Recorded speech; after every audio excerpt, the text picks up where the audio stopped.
जो उल्ट सुल्ट बोलता है यूट्यूब पर, उसके खिलाफ कंप्लेंट बनानी है और आपने डाल देनी है उसके खिलाफ और उसको अंदर करा देना। बजरंग दल के प्रांत संयोजक रतन यादव सहित बजरंग दल कार्यकर्ताओं को धमधा पुलिस ने किए गिरफ्तार। आज हम आपको दिखाएंगे कैसे रतन यादव ने प्रभु यीशु मसीह के नाम का मजाक उड़ाया, फिर रतन यादव को प्रभु यीशु मसीह ने सचमुच दंड दिया। इसलिए आप सभी उस वीडियो को पूरा जरूर देखें, आप सभी उस वीडियो को देख सकते हैं। आपका कुछ भी दफनाया नहीं गया, आपका कुछ भी छीना नहीं गया। परमेश्वर ने कहा मार्था विश्वास कर, विश्वास का पत्थर हटा दे अपने दिमाग से, विश्वास का पत्थर हटा दो आज अपने कानों से, अपने दिमाग से, अपने विचारों से। परमेश्वर आपके लिए बहुत कुछ कर सकते हैं। आमीन बोलने वालों के लिए बहुत कुछ हो रहा है। हो सकता है आप प्रभु में चलते चलते थक गए हो सकता है कि मकान ले लिया हो लेकिन मकान बन ना पा रहा हो सकता है आपने दुकान ले ली हो लेकिन दुकान की चाबी आपको ना मिल रही हो सकता है आपने कोई कार खरीद ली हो लेकिन आपसे पैसे ना दिए जा रहे हो सकता है अपने बच्चे को आपने विदेश भेज दिया है लेकिन उसे पैसे नहीं दिए जा रहे। लेकिन परमेश्वर का आत्मा कह रहा है घबराओ नहीं, खुदा ने आपको छोड़ा नहीं है। बस ये जांच है, ये थैंक यू करना है, धन्यवाद करना है, ये परीक्षा है, धन्यवाद करना है। थोड़े दिन के बाद परमेश्वर आपको आनंद कराएंगे, मेज पर बिठाकर आप अपने बच्चों के साथ आनंद करेंगे, उस स्थान पर फिर जाएंगे। जो मकान आपने अधूरा छोड़ कर आए हैं वो पूरा होगा, जो बिजनेस अधूरा पड़ा है वो फिर खुलेगा। आप उस ऑफिस में बैठेंगे, आप अपने बच्चों के साथ विदेश में बैठकर खाना खाएंगे। चर्च आमीन बोलने वाले, मैं कह रहा हूं आपकी परीक्षा खत्म, आप जंप मारेंगे फिर इस साल में। तो जो गिरा रहा है, तेरा मकान बना था नहीं बना, तेरा घर था, तेरे प्रेग्नेंट हुई थी, बच्चा गिर गया, मिसकैरेज हो गया, आप कह रहा उसकी बातों में गिरो मत। अगर आपको गिरा रहे हैं आप एक छलांग लगाओ। मुझे जब कोई गिराता है मुझे कहता है कि तेरे साथ ऐसा क्यों हुआ, तेरी छत्तीसगढ़ में मीटिंग क्यों नहीं हुई, मैं उसके सामने छलांग लगाता हूं। मैंने कहा देख मैं फिर जा रहा हूं नेपाल में। आप समझ रहे हैं कि नहीं?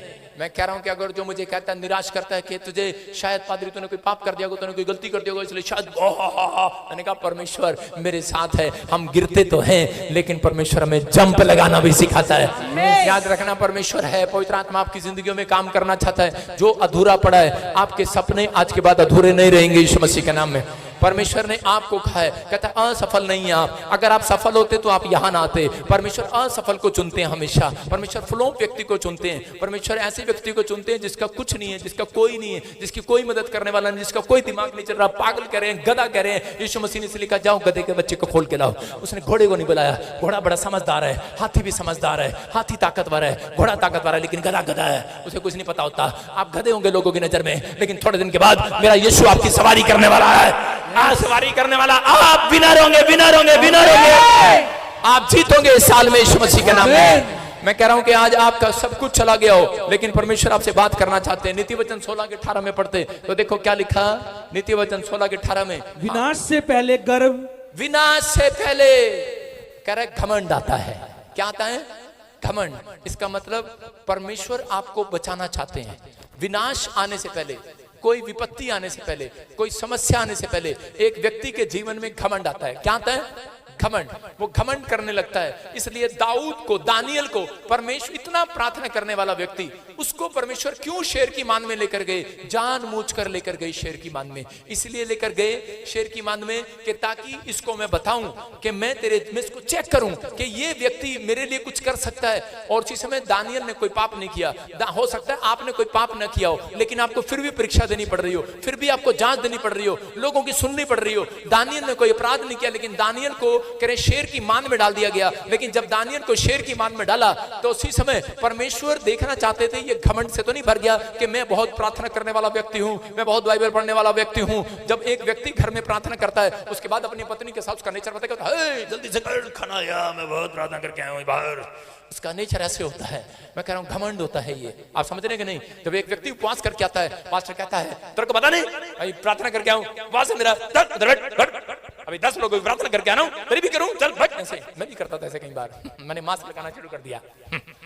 आपको कह रहा हूं घमंड से भर जाता है। परमेश्वर हमें घमंडी नहीं बनाना चाहते, हमें नम्र बनाना चाहते हैं। परमेश्वर हमें बताना चाहते हैं। दानियल अगर घमंड से भर जाता, दानियल को जब शेर की मान में डाला गया, दानियल का क्वेश्चन ये हो सकता था, परमेश्वर मैं ही क्यों? जब आपके घर में कोई विपत्ति आती है, समस्या आती है, आपके दिमाग में क्वेश्चन होता है, किसी का तलाक हो जाता है, किसी का बच्चा मर जाता है, मिसकैरेज हो जाता है, वो औरत बोलती है मैं इतनी प्रार्थना करने वाली, इतनी बाइबल पढ़ने वाली, कोई औरत और उसको बेटे कोई नहीं परीक्षा है, फिर वो आगे से क्या बोलती है, मैं ही क्यों, में तरह आ रहे बजरंग दल के प्रांत संयोजक रतन यादव सहित बजरंग दल कार्यकर्ताओं को धमधा पुलिस ने किए गिरफ्तार। आप सभी इस वीडियो को भी छोड़ के ना जाए, आप सभी इस वीडियो को पूरा जरूर देखें। जैसा कि आपने वीडियो में देखा कैसे रतन यादव को प्रभु यीशु मसीह ने दंड दिया और पुलिस के हवाले करवा दिया।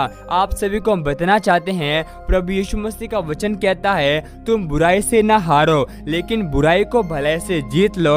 आज बहुत सारे मसीह लोग हैं जो कि ईसाई विरोधियों से डरते हैं, लेकिन प्रभु यीशु मसीह का वचन कहता है क्योंकि प्रभु यीशु मसीह ने हमें भय की नहीं वरन सामर्थ्य की आत्मा दी है। और आप सभी को हम बताना चाहते हैं ये जितने भी मसीह विरोधी हैं जो कि छत्तीसगढ़ में रहते हैं उन सभी का एक ही काम होता है, जहां पर मसीह लोग दुआ प्रार्थना करते हैं वहां पर ये चले जाते हैं और मसीह लोगों को सताना इनका काम होता है। लेकिन प्रभु यीशु मसीह का वचन कहता है जो हम प्रभु यीशु मसीह को पहचानते हैं तो प्रभु यीशु मसीह हमारी जिंदगी से हर एक उस विरोध को जो हम करते हैं उसे निकाल देता है, क्योंकि प्रभु यीशु मसीह का वचन कहता है क्योंकि परमेश्वर ने जगत से ऐसा प्रेम रखा कि अपना एक लौता पुत्र दे दिया ताकि जो कोई उस पर विश्वास करे वह नाश न हो लेकिन अनंत जीवन को प्राप्त करे। हमारा प्रभु यीशु मसीह रतन यादव से और जितने भी मसीह विरोधी हैं उन सभी से बहुत प्यार करता है। और प्रभु यीशु मसीह का वचन कहता है एक समय अपोस्टल अंकुर नरूला जो कि प्रभु यीशु मसीह के नाम के प्रचारक है वो भी एक समय प्रभु यीशु मसीह के नाम का विरोध करने वाले थे, लेकिन जब प्रभु यीशु मसीह की कृपा उनके जिंदगी में आई और प्रभु यीशु मसीह के बड़े प्रचारक बन गए, इसलिए आप सभी विश्वास कीजिए आने वाले दिनों में रतन यादव भी प्रभु यीशु मसीह के नाम का प्रचार करेंगे। आप सभी हमें यूट्यूब चैनल को सब्सक्राइब कर ले, क्या पता एक प्रभु यीशु मसीह का वचन आपकी पूरी जिंदगी को बदल दे। प्रभु यीशु मसीह आप सभी को बहुत आशीष दे।